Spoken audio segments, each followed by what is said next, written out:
Yo, I'm Bob.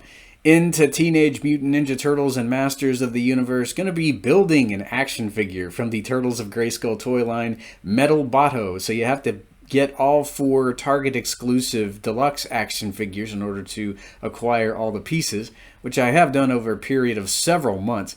You guys are probably going to be seeing this after we take looks at Metalhead and Roboto individually. Well, they haven't gotten here yet, but I mean, I know what Metalhead looks like. I used to have him. So, yeah, the figures you need are Slacker, Mousejaw, Splinter Skull, and 2 Bopsteady. So, I've got Slacker right here in his big plastic baggie. He comes with the waist and the head. So we have those. Take those, stick those aside. Just gonna have all the parts on my desk here. Big helicopter going over, of course it would, as I'm building something. So Mousejaw has a lot of the attachments that we need. You know, he's got the hand of Metal-Boto. Gonna grab some of the other pieces out of here. He has like a little axe. Got an arm extension piece. Just grabbing stuff as we go. He's got a little gun attachment. So I'm grabbing all the weapons out of Mousejaw's bag that I stuck him in, and I'm gonna stick these figures by my chair, and back into the bins they go, since I've got all of the pieces that I need. All right. Next we have 2 Bopsteady, our recent acquisition here. So he has well, stuff that we took a look at yesterday. You got the hands. Just grabbing them here. Got the drill. Sorry, you're not able to see these. I'm just grabbing as we go. Got his feet. Got the drill. Got the ball and chain. Needs his ball and chain, of course. There's another hand he has. My desk is going to be full of parts. Where's this little extender piece? That should be in here too. It's really, really small though.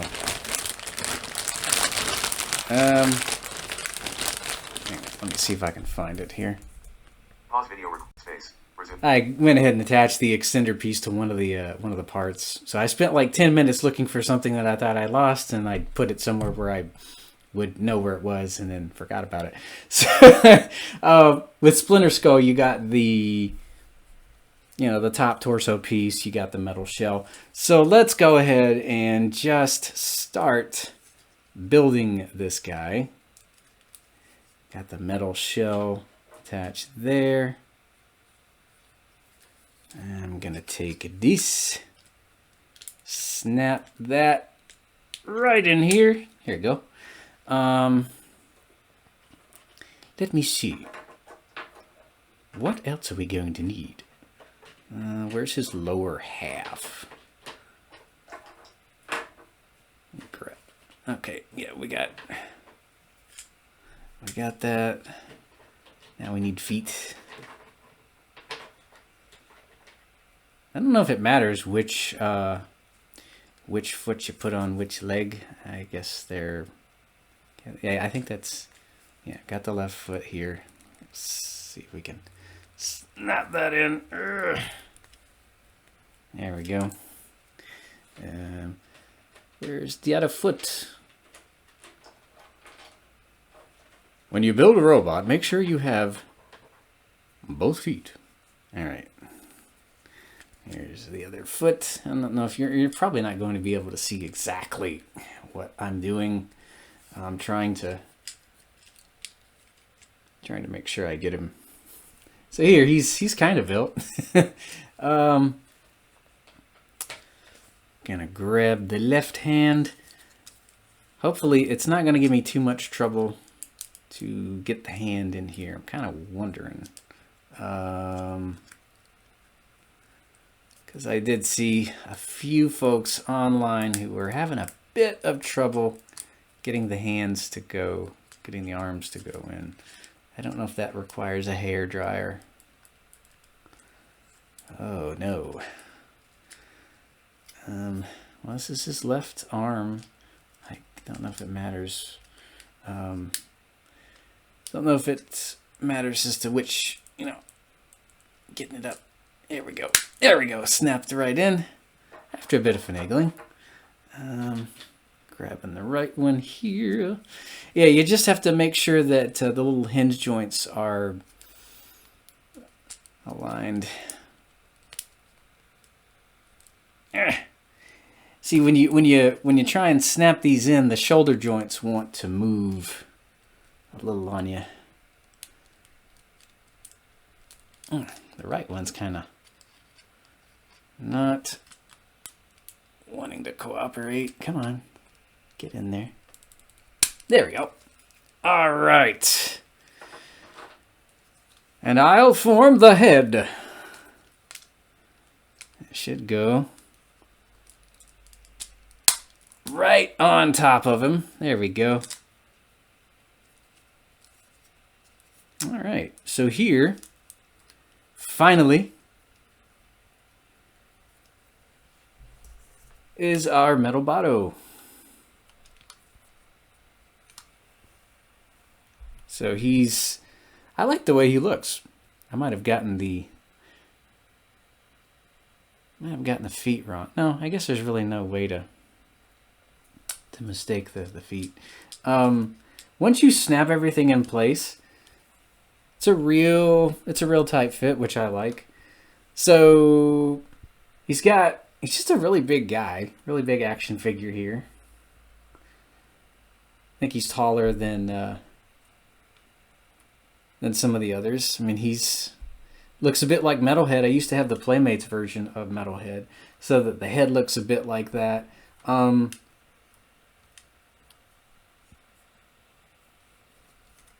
The jaw here can kind of go up and down like that. I don't know if you're supposed to like move the head up and down and make the jaw go up and down maybe. So here he is from the back. He's got the turtle shell going on, so he's got parts of Metalhead, stuff like that. And you can do all kinds of stuff with the accessories he comes with. Stop taking pause space. So you can replace his hands with the weapon accessories he comes with. You got those from Two Bop Steady and Mouse Jaw. So he's got a drill that you can put on his, either hand. I think my favorite has to be the minigun, little double-barreled minigun that he has. That's a neat accessory there. So you have to put the little arm extender pieces on his wrists in order to do that, which you're able to do. It works just fine. Let me see here. What else can I put on him? Pause video space. Resume. All right, so he does have his ball and chain too. Same one you get from Krang. I'm actually wanting to use his drill and kind of give that to Krang, because Krang did use a drill in certain TMNT incarnations. So yeah, you can have Metal-Boto wielding his massive ball and chain here, like the spikes on that thing. Just a massive action figure. Well, he's not that much bigger than everybody, but he does look a bit bigger than the turtles maybe. Let's see. Caps lock on. Stop taking pause space. Resume. So he's got a satellite dish, which looks a lot like an accessory he had from the Playmates line. A lot like it. I've attached it to his right shoulder, but you can attach it several other places. But it seems to sit very well in this little shoulder socket there. It's kind of going off to the side. I wish it could be more in an upright position. But I mean, he can scan for stuff that way, I guess. And he has a little grabber claw there that you can attach to his left arm. What else? What else? Okay, so he has this neat little axe there that you can attach to his right wrist port. There's all kinds of weapons for Mr. Metal-Boto to wield.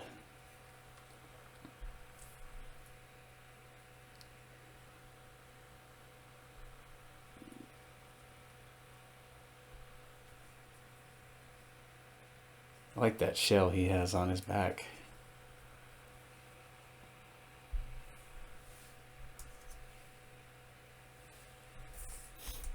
Stop. Pause. Space. Resume. Now, I'm not sure why, but you can actually take this little piece of armor off of his chest. Not really sure what's under there. I mean, that does come off if you want to take it off. I don't know if that's more just more metal underneath. I think I read somewhere that he actually has a heart, which is kind of sweet, and just kind of shows how Roboto had always kind of been more than I would imagine the bad guys thought him to be, because he is a combination of Metalhead and Roboto. I can see different pieces of armor coming off of him and stuff like that if you're wanting to do that. So yeah, he's able to have that detached if you don't want it on. You can just snap it right back in there. Pretty cool. Stop. Pause. Space. So of all the action figures, aside from Slacker, that could detach a shell and use it as a battering ram or just straight up shield, I like to imagine him bashing somebody with this. Metal-Boto would be the one to be able to take a shell off of his back. So of course they gave him the option to actually use his turtle shell as a shield, so you can have him holding that. So that's another accessory that he has. Really packed him with stuff in all of the deluxe action figures. A ton of accessories. I think he's one of my favorites just because of the amount of things you can do with this guy. All of the attachments that he comes with for his hands. Stop. Pause. Space. Resume. So the last thing he has is this little extendo fist that you can attach to the little pieces that are used to attach the weapons to the arms. But yeah, they gave him a fist, a left fist. So he's kind of got this spring punch there. Kind of reminds me of the Footbot from The Last Ronin with his arm extension there. So yeah, he could deliver a punch. So the cool thing about him though, since he has a metal shell, since he's a robot, he can store all of his or most of his attachments there on his back when he's not using them. So he's got his drill, he's got his axe, I guess he could kind of keep the satellite dish there on his back if he wants to scan for stuff. He's got his little grabby claw, he's got his drill, he's got the little minigun back there. So if anybody shows up behind him, tries to sneak up on him, I guess he could fire that off. So yeah, you can actually attach a lot of his tools and weapons to his back, which I really like. When they're not in use. And he's got other little ports on his arms too. I mean, if you wanted to attach stuff to his arms, they're little holes. I'm not sure what you could do with those, but I mean, yeah, you could possibly have him firing up if you wanted to attach his gun or anything. Just a really cool Build-A-Figure. And I like that he comes with so much stuff. And the pieces stay on there very well. They're not going to fall off. They haven't fallen off on me. The only thing I can't really attach is his ball and chain. That's not going to attach to his back, but I mean, that's fine. Most of the stuff you're going to be able to attach there, which is it's fine. He's a little loose in one of his feet. But other than that, I mean, he stays together. He's not going to fall down or anything like that. I think the head is really fun. Reminds me a lot of Metalhead, of course, and he's supposed to. It's got 3 fingers on each hand, which is fun, of course. Metalhead had 3 fingers, and he's got 2 toes. Just reminds me of a bit more of a massive Metalhead, and it would be kind of cool to see if he could actually talk in the comics. He probably can, because Metalhead could speak in some of the incarnations. Roboto was always one to talk, very curious about how humanity was. Kind of reminds me of Data from Star Trek. If anybody would come in and voice Roboto, in some new incarnation, I'd love it to be Brent Spiner. He's got such a calm, gentle voice. But I mean, I like Justin Long voicing him in Revelation. Just such an amazing actor to have done Roboto. And of course, you had I think it was Alan Oppenheimer who voiced him in the '80s tune, Roboto. Anyway, for Metalhead, you had all 4 of the Turtles, all 4 of the actors who played the Turtles voicing him in the '80s. Cam Clark, Townsend Coleman, Barry Gordon, Rob Paulson. In the 2012 show, Metalhead just beeped, kind of like R2. So he's a pretty cool character. I like this combination of Metalhead and Roboto. Sorry, it's a bit of a longer video. I probably should have built him off screen, but I mean, I thought it would be kind of fun to put him together. That's why the video is a bit longer than I wanted to. But 10 out of 10 for him and all of his wacky weapon accessories. I think out of all the deluxe figures, the Build-A-Figure there, that's probably my favorite. And he's a heck of a good guy. Metalhead and Roboto, when you put them together, you have one amazing alloy ally, or whatever you want to call him. I don't know, he needs a tagline. Everybody else in the Masters of the Universe, Turtles of Grayskull, gets a tagline. I don't think he has one, poor Metal-Boto. All right, till next time, guys. Stop taking video.